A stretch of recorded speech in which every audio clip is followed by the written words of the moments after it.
Hello everyone and welcome back to yet another video, and ignore the slight recording has started in the corner. Anyway, what are we doing today? Today we are taking a look at Atlantic Fleet. Yet another game from the same studio that did Cold Waters. You may remember me playing that quite a few months ago now. Well, Atlantic Fleet is the game that came before Cold Waters, well... See, originally Atlantic Fleet was if I remember rightly, a mobile game that got ported over to PC and, well, gained a ton of popularity, hence the reason why Killerfish Games was able to make Cold Waters in the first place. And, well, as a result, it's a pretty fun little game. So, what is it? Well, like Cold Waters, it is a ship-based, a naval combat game. Now, this time it's during World War II, Allies versus the Axis. And, well, unlike, of course, our favourite little Cold Waters, it's mainly surface vessels as well as submersibles. So you've got U-boats, battleships, and carriers and all other things. And again, yet another difference is the fact that it's actually turn-based. Which, well, I say it's turn-based, but as you'll see later on, it's turn-based, but it's not turn-based. I don't know how to word it. It's a very weird game at times.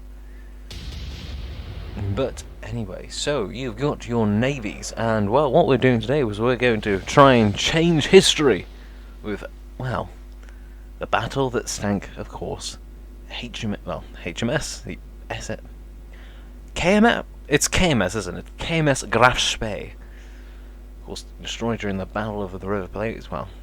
Not really destroyed, scuttled, because, well, they were sort of led on by the Royal Navy, and, well, they didn't want to fight us. But what's the current situation? Well, currently we've got the heavy cruiser Exeter, as well as the two light cruisers Ajax and Achilles, hot on the tail of the Graf Spee. So I'm decided that, you know what, for once I'm going to play as the Germans, because, you know, why not? We're trying to change history after all, and hey, 11-inch guns are pretty cool. So what my current battle plan is we're going to go ahead and get the Graf Spee, put her at full speed, take her up to flank speed, turn the ship around, and go ahead and do a fighting retreat. That way we can go ahead and outrange Ajax and Achilles, and of course sink the Exeter whilst it tries to keep in contact with us. As you can see, we need to make this withdrawal quickly, however, because of course we've got 3 ships shooting at us, and despite the fact that we are, well, Panzerschiff of the Kriegsmarine, we are still but one ship. And of course, those 2 light cruisers, they've got very nasty torpedoes, and I'm not sure about you, I don't want to have a big hole blown in the side of my boat.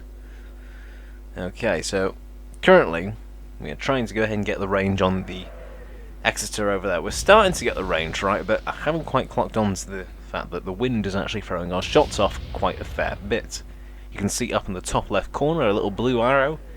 That is your wind speed indicator. The bluer it is, the faster the wind, and of course the direction is the direction that the wind is heading. Now it's not too easy to tell, but there is actually a slight wind pushing the shots over to the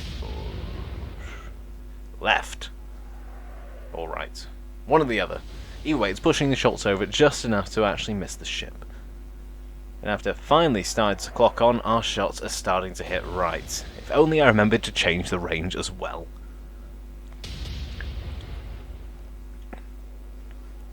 Okay, Exeter, she is getting shots back at us, and to be fair, the Exeter is getting quite a few shots on target, which is not exactly ideal, because while she may not have 11-inch guns like the Graf Spee, she does still have 8-inch guns, which can do a fairly significant amount of damage to what is essentially a heavy cruiser, but with roided up guns. Of course, the Ajax and the Achilles, however, whilst they can certainly do damage to us, they're not going to be able to sink us unless they get us with their torpedoes. Another reason why we're, well, absolutely hoofing it in the opposite direction. Okay, so that's a little bit too far. We're going to drop the range down a bit on the left. So on the left we've got our range indicator. Well, it's not really a range indicator, it's our angle of our guns. Of course, the higher the angle, the greater the range. And at the bottom we've got our little bearing selector, so we can go ahead and choose where we're pointing them. So rather than firing directly at the ship, we're firing off to one side, so as you can see, the shots are roughly landing directly where they are relative to where we are. It's just a matter of getting the range right at the same time. which is a little bit awkward when you're steaming at two different directions at, well, differing speeds. It's one of the easiest ways to throw off somebody's shots. If they expect you to be over here and you've suddenly dropped speed by about 10 knots, well, their shot's going to go ahead and land way ahead of you. Same goes if you're going at 10 knots so you suddenly jump up to 30, well, the shots are going to be well behind you. But it looks like the Ajax and Achilles are starting to catch up with us, but it looks like we are finally getting a breath of fresh air as we start to put some serious damage in on the Exeter, causing something to detonate there. However though, the Exeter has put up smoke. I'm afraid though, that's not going to save you, Exeter, because now I've got the range. And as long as I've got the range and you've shifted in such a way that the speed that she's going at, well, it's still going to stay lined up with my guns. Which means I don't even need to change the range, I just need to, well, adjust for wind. So we're going to continue to gradually turn over to port. Go ahead and just adjust our little firing arc ever so slightly. And let rip those 11-inch guns.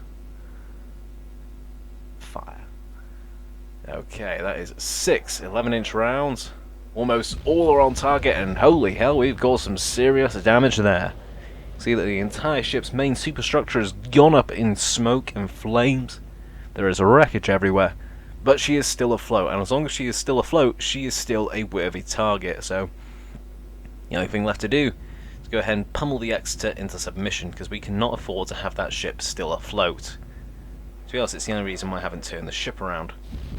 Oh, another dreadful hit, and she's suddenly sinking. Now, see, that's what I mean with it's a turn-based game, but it's not quite. Now, generally a turn-based game, that would have just killed them outright, and, yeah, fair enough. But they still got the chance to move before it suddenly said that they're dead. You know, it does have flooding mechanics that are sort of difficult to figure out. It's like, it's turn-based, but partly real-time, so I'm pretty sure that if you did manage to find a way to disable someone's pumps completely and cause minor flooding, and if they didn't do anything for, say, an hour, their ship would probably actually sink. But I can't be sure. It's a bit of a weird one. Anyway, so we're now going to move our fire over to the Ajax, which is, of course, trying to get some shots on us, and she is closer than the Achilles, so she's the more pressing issue.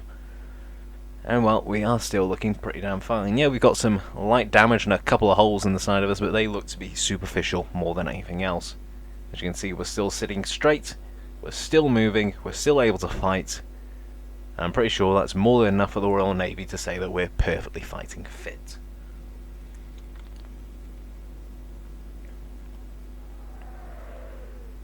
Another shot's in, and oh, we have taken out her turrets. Yes, the Ajax is completely unable to fire back at us at this point, so now it's just a matter of sinking her. Okay, not the greatest spread in the world, but we did get a shot right down the bow. Next salvo. Oh, that's a nice one. We've gone ahead and destroyed their superstructure. It looks like the bridge has been taken out. The question is, though, was it enough?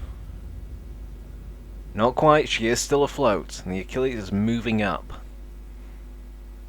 Right. Continue on with our course at the moment. This looks perfect for us. Range seems about right. Okay, firing the main guns. Oh, another couple of hits, but she's still afloat, barely. She's got probably another ammunition locker that's just gone up. Come on. Just go down, Ajax. There we go, the Ajax is finally sinking, which leaves just the Achilles. Right, since we are now fighting one-on-one with a, well, far superior ship by comparison, there's no reason we can't start to turn around and really get shots bearing down on that ship like nobody's business. But first, of course, the Achilles, unlike the Ajax and Exeter, is at a completely different range, which means we have to find the range once again. We got lucky with the Ajax being roughly similar to the Exeter, so it didn't take too long to go ahead and hone it in. But sadly, the Achilles, she's going to take a bit of a while to sink, because, you know, you just get really bad luck at times. Okay, the wind, as we already see, has picked up in a different direction, and they're going to be taking advantage of that now. God, trying to go ahead and get all guns firing. 8 6-inch guns firing inbound on us. Couple of hits, but they look to be minor damage. I don't see anything that's damaged, and, well, even if it wasn't too great, I don't really rely on a lot of what our control sensors say, because you've got your firing control, or your radar and rangefinders, and they will generally give you a general idea as to where you should be pointing your guns. I most of the time ignore fire control once I've got a rough range, because there are times in this game, well, granted, they will give you some very accurate shots. There are other times when they're ranging in, they're usually wildly off in one direction or the other, and you can often be more accurate if you take the time to roughly guess.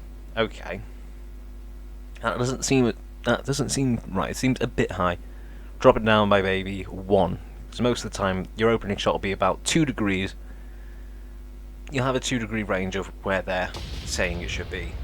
So if it's at 19, they might suggest it's either 20 or 18. Generally speaking, you can sort of play on that to find they do that either be 19, 21, or 17. Most of the time, I usually find it's about a drop below that. But anyway, getting off topic there. So we are starting to finally start to get the range in on the Achilles. We did take a couple of hits on her earlier, but sadly she managed to go ahead and recover and avoid our shells for a bit longer.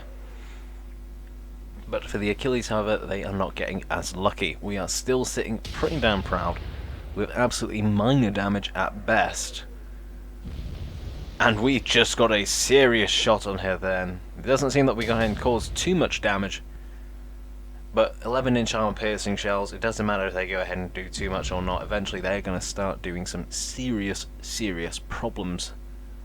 As we saw with the Ajax and the Exeter, once it starts hitting an ammunition locker or even a magazine, you're going to have a very bad time.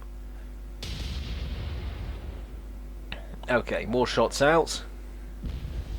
Managed to get a shot in the bows. See if that did anything. Looks like the damage was insignificant.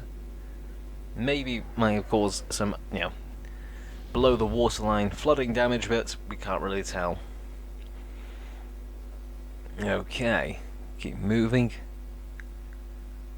Okay, so that range is a little bit high. We're going to go ahead and drop the angle down another couple of degrees.